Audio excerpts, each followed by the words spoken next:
Hey friends, Sam Haymart for Test Driven TV. Today I've got something a little bit different. We've got a 2014 Volkswagen Jetta Hybrid.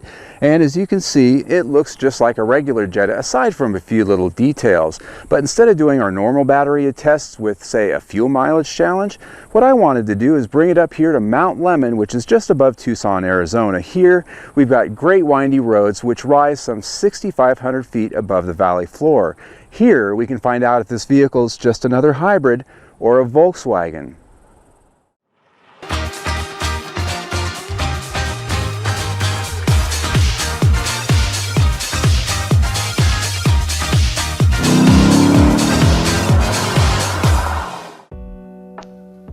Volkswagen entered the hybrid sedan realm with the Jetta in 2013, surprising many who had typecast the brand as a clean diesel car company. Now with other hybrids and an electric vehicle on the way, Volkswagen is fast reaching into all levels of the green car movement. In typical understated form for VW, the Jetta Hybrid has only subtle notations on the car to tell the world you're saving it. Hybrid emblems can be found on the grille, fenders, and rear deck, highlighted with a blue shadow. It also features unique grille and fascia treatments along with its own 15-inch alloy wheels, all of which offer up better aerodynamics. If anything, the Jetta Hybrid's a wallflower of sorts, not screaming to the world what it is like some. As we get inside, it's time to share that we have a very unique test car. This is the base model Jetta Hybrid, which is so rare it doesn't even show up on the VW consumer website. The car is essentially special order only. So as our camera swipes through, you'll notice a lot of missing features compared to the SE trim grade, which is shown as the starting point online. Notable is the lack of a touchscreen audio system with satellite radio, power seats, and a number of other creature comforts. Still present for the base model is climate control, a leather-wrapped steering wheel and shift knob, as well as some exceptionally comfortable but manually adjusted seats. The leatherette seating surfaces are perforated for a more premium look and didn't seem to be sticky at all in our summer heat. As expected in the Volkswagen, the switchgear and controls are well placed and high quality to the touch. The center console has an adjustable armrest which lets you set it right where you want it for height. Rear seat space is more than generous with plenty of room for tall passengers. If there's any complaint about the cabin, it's the austerity of design, a little more plain and simple than I'd like. Material quality is good overall, but there are some hard plastics here and there just off the main touch points. The Jetta Sublime chassis with fully independent suspension carries over from other 2014 premium models, which includes the multi-link independent rear setup. Crisp steering with lots of communication is welcome up here in the hills. The Jetta Hybrid handles very much just like a regular Jetta sedan, with one exception, and that is the low rolling resistance tires tend to offer up a little bit less grip. So when you roll it into the corners, you tend to get a little more tire scrub. The steering gets a little heavy and you feel it. You feel the fact that this thing doesn't have the highest grip rubber that's available. On the road up to the 9,157-foot summit of Mount Lemmon, the Jetta's 1.4-liter turbocharged direct-injected engine and 7-speed direct-shift automatic gearbox immediately showed its strengths. With a 27-horsepower electric motor sandwiched in between the two, the system is good for a total of 170 horsepower. I have to hand it to Volkswagen. I think they've done a fabulous job with this powertrain for a number of reasons, and the first of which is it drives like a normal car.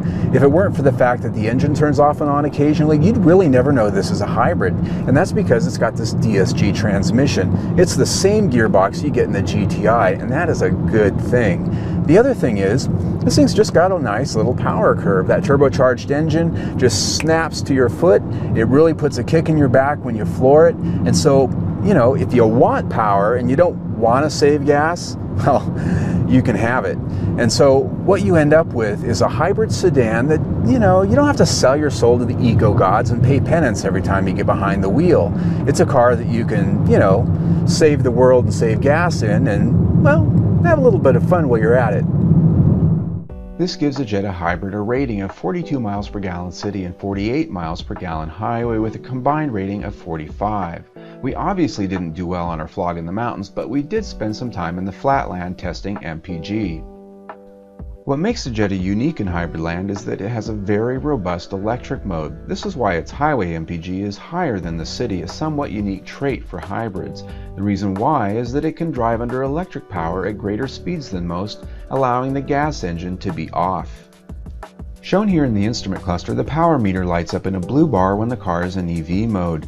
The engine shuts off and is barely perceptible when starting up again, one of the most refined we've come across.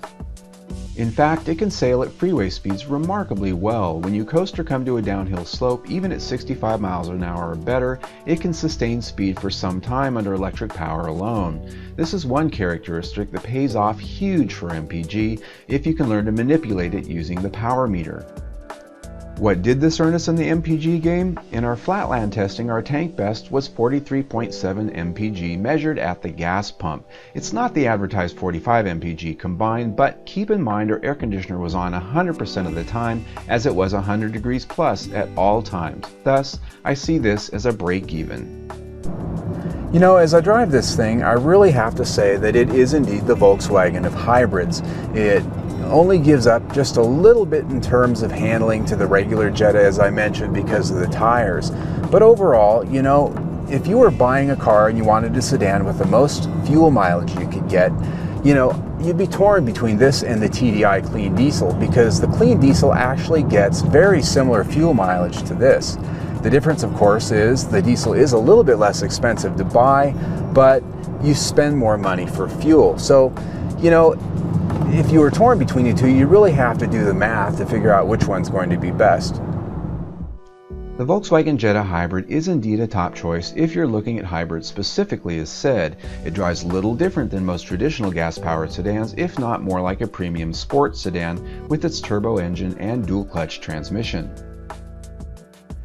Well, folks, wrapping it up for the Jetta Hybrid, I gotta say I really do like the car. It doesn't give up that much just to be a hybrid like many of them do. So this week, we give it 4 out of 5 stars. I'm Sam Haymar for Test Driven TV. I hope you enjoyed the ride.